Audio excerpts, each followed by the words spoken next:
Hello students, how are you? Welcome back to Path of the School online tutorials. Okay class, previous lectures में हम लोगों ने chapter start किया था जिसका नाम था electric current and it's effects.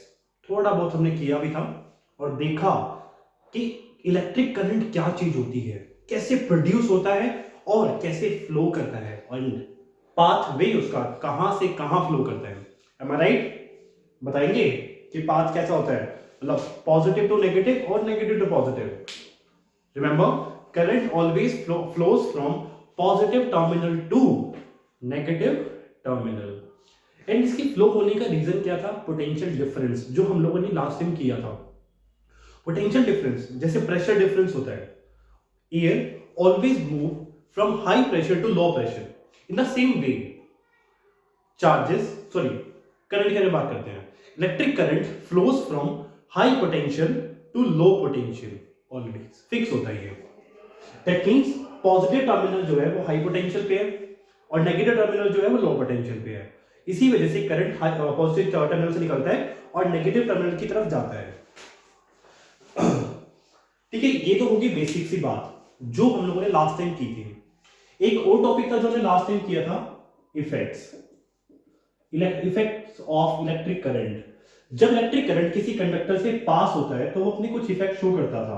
If you remember, मैं याद दिला देता हूं। The first one was heating effect, गर्म हो जाना उस सब्सटेंस का, उस ऑब्जेक्ट का। हम फोन यूज करते हैं, लैपटॉप यूज करते हैं, ये सारे के सारे ऑब्जेक्ट जो है ना हीट अप होते हैं, as you all know. Samsung की खासकर देखिए, इनकी हीट अप होने का रीजन क्या है कि करंट फ्लो कर रहा है। जब वो करंट ज्यादा लंबे टाइम तक फ्लो करता रहता है बिना रुके तो वो हीट अप होता है, क्योंकि हर कोई सब्सटेंस ए टू जेड कोई भी ले लो, वो करंट को रोकने की कोशिश करता है, जिसे हम बोलते हैं रजिस्टिविटी कह सकते हो। रजिस्टिविटी किसी मटेरियल की प्रॉपर्टी होती है कि वो कितना करंट के फ्लो को रोकेगा, जस्ट लाइक फ्रिक्शन। उस रजिस्टिविटी की वजह से कंडक्टर्स या कोई इंसुलेटर या कुछ भी वो क्या करते हैं, करंट को रोकते हैं। और कंडक्टर्स में क्या होती है, हीटिंग इफेक्ट होती है, क्योंकि एनर्जी वेस्ट हो रही है। अब जो एनर्जी वेस्ट हो रही है वो किस फॉर्म में वेस्ट होती है? हीट की फॉर्म में। ठीक है, तो कोई भी इलेक्ट्रिसिटी से चलने वाला सब्सटेंस, वो क्या है, जो मशीन जो भी कुछ है वो गर्म होती है, चाहे कम हो चाहे ज्यादा हो, डज नॉट मैटर, बट हाँ वो गर्म जरूर होती है। इसका हमने यूज भी देखा था, जो आयरन होती है जिसे हम प्रेस करते हैं शर्ट्स वगैरह पे, वो रूम हीटर्स होते हैं वो भी। ठीक है, फिर था आपका लाइटनिंग इफेक्ट।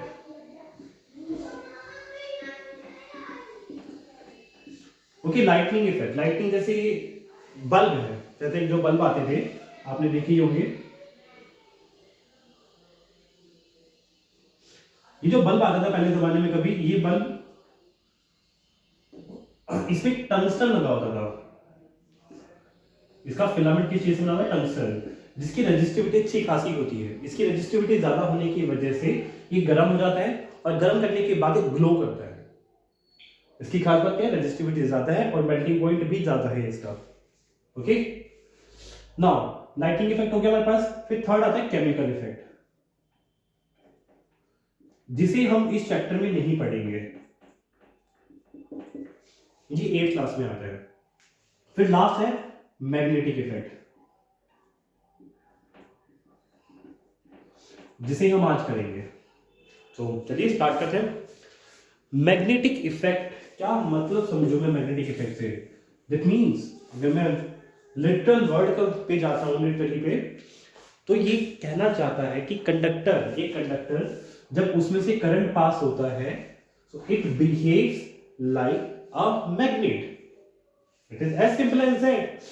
एक कंडक्टर में से जब करंट पास होता है तो it behaves like a magnet. आप कहोगे सर कैसे हो सकता है ये? चलो टेस्ट करते हैं। एक कंपास लेते हैं, कंपास। आप लोग जानते होंगे कंपास के बारे में क्या होता है, जो हमेशा नॉर्थ पोल की तरफ डायरेक्ट करता है। उस कंपास को लेते हैं।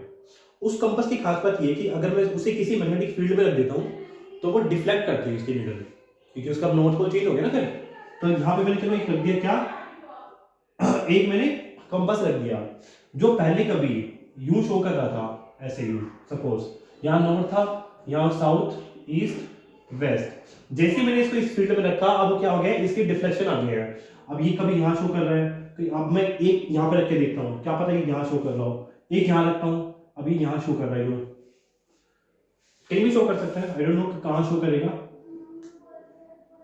ठीक है, तो बेसिकली बात क्या हुई कि कंपास की नीडल की ना डायरेक्शन चेंज हो गई, और चेंज कब हो सकती थी, जब मैं उसे किसी मैग्नेटिक फील्ड में रखता। दैट मींस इस वायर ने भी अपनी एक मैग्नेटिक फील्ड प्रोड्यूस करी है, जिसमें रखने से इस कंपास की डायरेक्शन चेंज हो गई। राइट?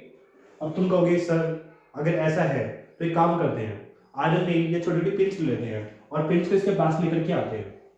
अगर ये मैग्नेट की तरह बिहेव कर रहा है तो ऑब्वियस सी बात है कि वो पिंस इसके चिपकनी चाहिए थी, स्टिक होनी चाहिए, अट्रैक्ट होनी चाहिए इसकी तरफ। क्या ऐसा होगा? नहीं, नहीं होगा। रीजन? क्योंकि ये कंडक्टर बेशक मैग्नेट की तरह बिहेव तो कर रहा है, बट इसकी मैग्नेटिक स्ट्रेंथ इतनी ज्यादा नहीं है कि वो आयरन की पिंस को अपनी तरफ अट्रैक्ट कर सके। इतनी नहीं है, बहुत वीक है, बहुत बहुत वीक है ये। सो जो ये फर्स्ट जो एक्सपेरिमेंट था ना कंपास वाला, ये फर्स्ट ऑर्स्टेड ने किया था। He was a great scientist अपने टाइम पे, तो उन्होंने फर्स्ट टाइम पे ये एक्सपेरिमेंट किया था, और उन्होंने ही बताया था कि कोई कंडक्टर जो है ना वो किसी मैग्नेट की तरह भी बिहेव कर सकता है। He told.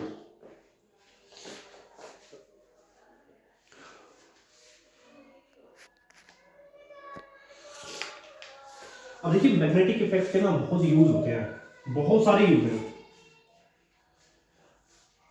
चलो एक देखते हैं, पहले एक नाम देखते हैं, छोटा सा टॉपिक जिसका नाम है सोलेनॉइड।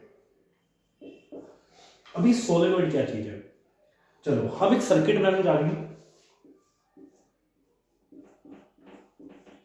ये लीजिए की सेल कनेक्टिंग वायर्स। अब मैंने इसको कनेक्ट करना है किससे?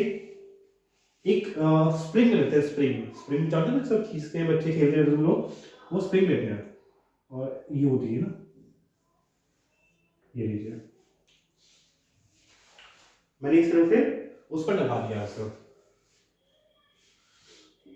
स्विच ऑन कर दे ना, चलो जैसे ही स्विच ऑन किया, we can see this conductor will behave as a magnet, और अच्छी स्ट्रॉन्ग मैग्नेट बनने की ये। पहले एक स्ट्रेट कंडक्टर था ना, बिल्कुल स्ट्रेट ऐसे था, अभी घुमा घुमा के लगा दिया है। इसकी स्ट्रेंथ इससे कहीं ज्यादा है, बहुत बहुत ज्यादा स्ट्रेंथ है इसकी। इसकी मैग्नेटिक स्ट्रेंथ डिपेंड किस पे करती है, चलो देखते हैं। Magnetic strength of a solenoid depends on first point amount of current, कि तुम कितना करंट पास कर रहे हो। जितना ज्यादा करंट होगा उतनी ज्यादा मैग्नेटिक फील्ड की स्ट्रेंथ होगी। ये लूप, ये जो सर्कल बनाया हुआ है ना, ये loop, number of circular loop. Third point जो आपकी बुक में नहीं मिलेगा आपको, गैप, एयर गैप। इनके बीच में से ये गैप जो लूप्स है ना, ये first second third fourth five six many है, इनके बीच में स्पेस कितना है, एयर गैप। अगर एयर गैप बढ़ाओगे तो क्या लगता है मैग्नेटिक स्ट्रेंथ पे क्या फर्क पड़ेगा? मेरे हिसाब से मैग्नेटिक स्ट्रेंथ कम हो जाएगी। ठीक है, अगर मैं इसका गैप बढ़ा दूंगा तो मैग्नेटिक स्ट्रेंथ क्या होगी? कम। तुम गैप को कम करो, बिल्कुल पास ले आओ उसको, तो अब इसकी मैग्नेटिक स्ट्रेंथ बहुत बढ़ जाएगी। ठीक है, नाउ फोर्थ, अब इसकी मैग्नेटिक स्ट्रेंथ मैं कैसे बढ़ा सकता हूं?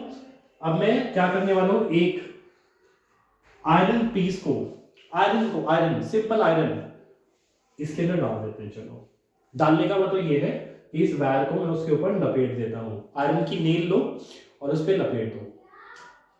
फिर देखो इसकी स्ट्रेंथ कितनी ज्यादा बढ़ जाती है एक ही बार में। तो ये हो गया binding the wire on iron.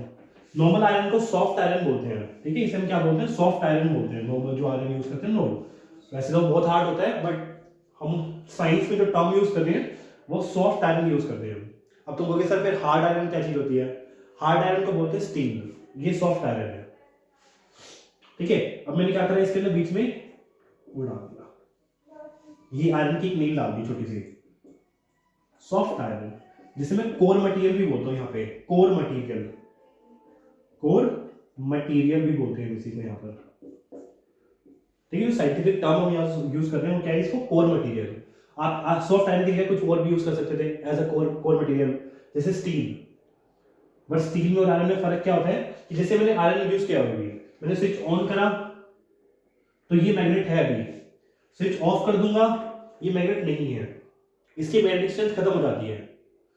वापस स्विच ऑन करा, ये वापस से मैग्नेट बन गया, वापस स्विच ऑफ, वापस से इसकी मैग्नेटिक स्ट्रेंथ चली गई। ये किस केस में है? जब मैं सॉफ्ट आयरन यूज कर रहा हूं। बट इसकी जगह पे अगर मैं स्टील यूज करता तो क्या होता, जैसे मैंने स्विच ऑन करा ये स्टील मैग्नेट बन जाती और ये परमानेंट मैग्नेट बन जाती है। चाहे मैं स्विच ऑफ करता फिर दोबारा या कुछ भी करता, कोई फर्क नहीं पड़ता, steel will become permanent magnet. ये फर्क होता है स्टील में और सॉफ्ट आयरन में। इसीलिए हम कभी भी स्टील का यूज नहीं करते एज अ कोर मटेरियल, हम हमेशा यूज करते हैं सॉफ्ट आयरन। और ऐसी मैग्नेट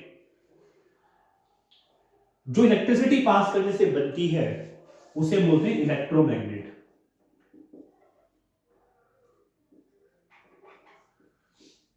है ना, सॉफ्ट आयरन को हमने लपेटा, सॉफ्ट आयरन पे वायर को लपेटा और कनेक्शन कर दिया, जैसे ही स्विच ऑन करा it will become a magnet, और उसका नाम क्या रखेंगे हम? इलेक्ट्रोमैग्नेट, क्योंकि ये मैग्नेट किससे बनी है? इलेक्ट्रिसिटी के पास होने से बनती है। अब इस इलेक्ट्रोमैग्नेट का हमारे डेली लाइफ में यूज क्या है? Can you guess? हमारी डेली लाइफ में इस इलेक्ट्रोमैग्नेट की बहुत यूज है।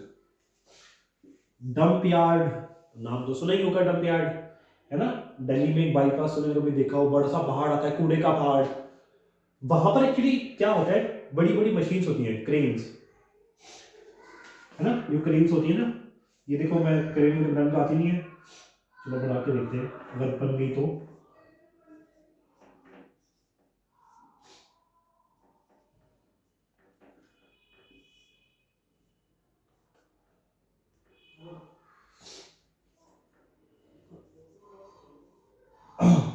इस क्रेन का एक वो मतलब जो हैंडल होता है उस पर क्या लगाते हैं, सॉफ्ट आयरन लगा होता है और कनेक्शन कर देते हैं। जब उन्हें कूड़े में से, डंप में से जो पड़ा होता है उसमें से क्या करते हैं, हमें आयरन के आर्टिकल्स को उठाना होता है, क्योंकि आयरन के आर्टिकल्स क्या है, रिसाइकल हो सकते हैं। उनको रिसाइकल करने के लिए हम लोग क्या करते हैं, क्रेन से एक आयरन को बांध देते हैं, सॉफ्ट आयरन को, स्विच ऑन करते हैं, ये एक इलेक्ट्रोमैग्नेट बन जाती है और नीचे कूड़े में से जितने भी आयरन के आर्टिकल्स होते हैं उनको उठा लेते हैं। प्रोबेबली आपने मूवीज में, कार्टून में देखा ही होगा, छोटे रहे होगे तुम लोग, ऑब्वियसली जब छोटे थे तो कार्टून तो देखते ही होंगे, हर कोई बच्चा देखता है, इफ यू आर नॉर्मल, है ना, जस्ट किडिंग। ओके, ठीक है, इलेक्ट्रोमैग्नेट का यूज हो गया फर्स्ट। सेकंड इलेक्ट्रोमैग्नेट का और क्या यूज होता है, हमारी स्कूल की बेल, जो हमारी स्कूल बेल्स होती है ना, वो भी इलेक्ट्रोमैग्नेट भी होती हैं। हम नीचे से स्विच ऑन करते हैं, ऊपर बजती है बेल, किस वजह से? वो इलेक्ट्रोमैग्नेट होती है, जिसका डायग्राम देखते हैं थोड़ी देर में, देखेंगे या फिर नेक्स्ट क्लास में। ओके, तो बेसिकली ये यूज है इलेक्ट्रोमैग्नेट का, और इसी के साथ हमारा इस चैप्टर की थ्योरी पार्ट पूरा होता है। लास्ट टॉपिक जो बचा है वो है हमारा सिर्फ और सिर्फ वन टॉपिक, क्या नाम है उसका? इलेक्ट्रिक बेल, जिसका डायग्राम एग्जामिनेशन में मोस्ट कॉमनली आता है, उसकी कंस्ट्रक्शन और वर्किंग एंड डायग्राम बनाते कैसे हैं, किस किस पार्ट से बना है, और वर्किंग कि कौन सा पार्ट क्या काम करता है, एग्जामिनेशन में जरूर आता है। ओके स्टूडेंट्स, चलिए फिलहाल के लिए इतना काफी है। एंड वन मोर थिंग कि अब आपका चैप्टर ओवर हो चुका है, ऑब्वियसली बात है कि आपने कुछ क्वेश्चन आंसर्स कर भी लिए होंगे। आपके short and long question answers इस चैप्टर की जो पीछे की तरफ होते हैं, शॉर्ट एंड लॉन्ग, आप अपनी नोटबुक में कर सकते हैं।